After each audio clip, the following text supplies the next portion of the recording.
Okay, today we're going to start a nonfiction book that answers a very specific question about the science of physics.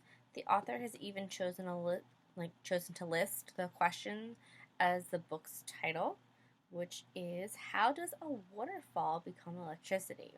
So physics is the science that deals with the facts about matter and motion, and it includes subjects like mechanics, heat, light, electricity, and sound. So let's take a look at the table of contents to get a sense of how the author sets up this work. Since we don't know the answer to the larger question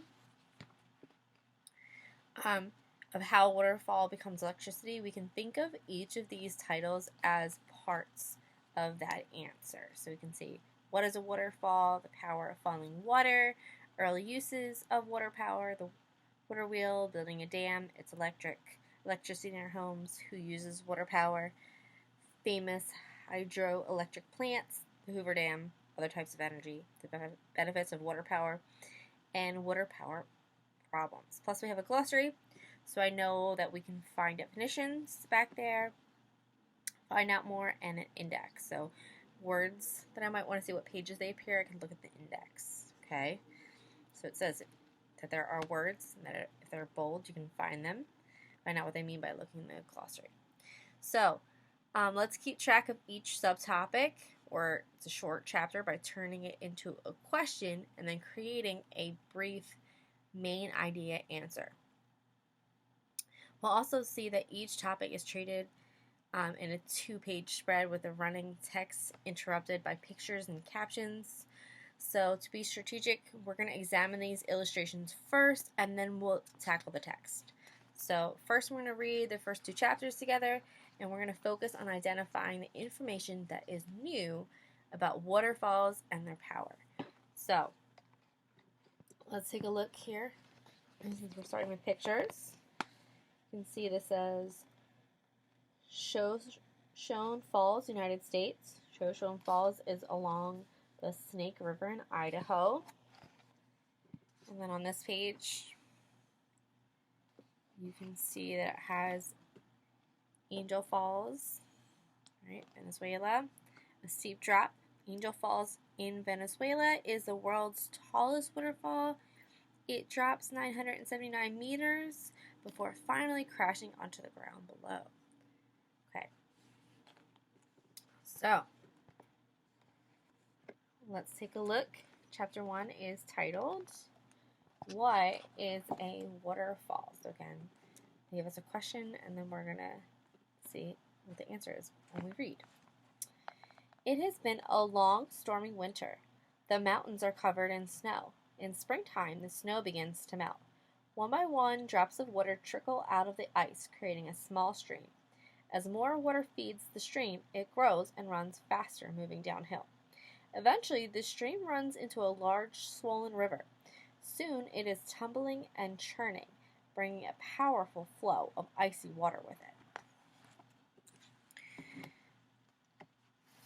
Suddenly, the ground beneath just disappears.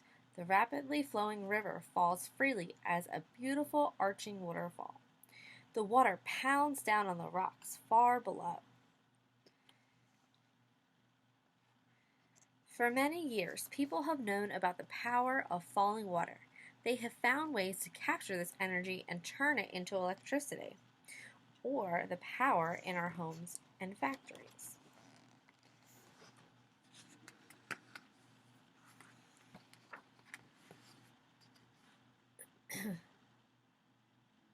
So, I didn't think of it this way before, but there is a cause and effect relationship that is important to understanding a waterfall.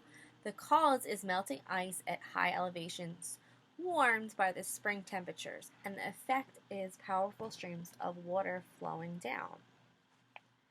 So the next part says the power of falling water. Let's look at pictures first, sorry. Victoria Falls in Zimbabwe. Victoria Falls is one of the world's most famous waterfalls.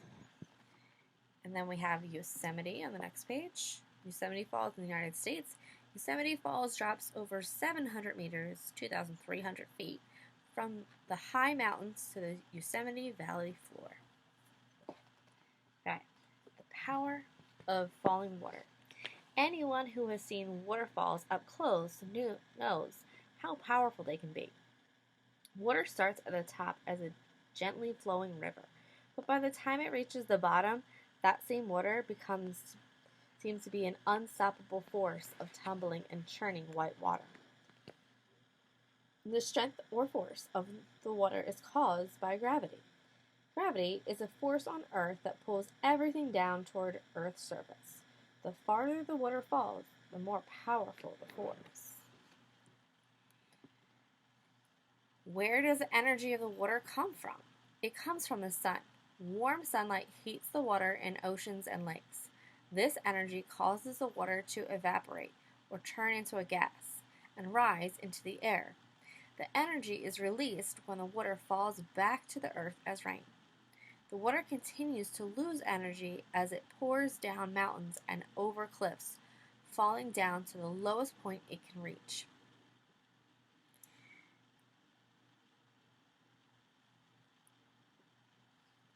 All right, so we're going to stop there for today.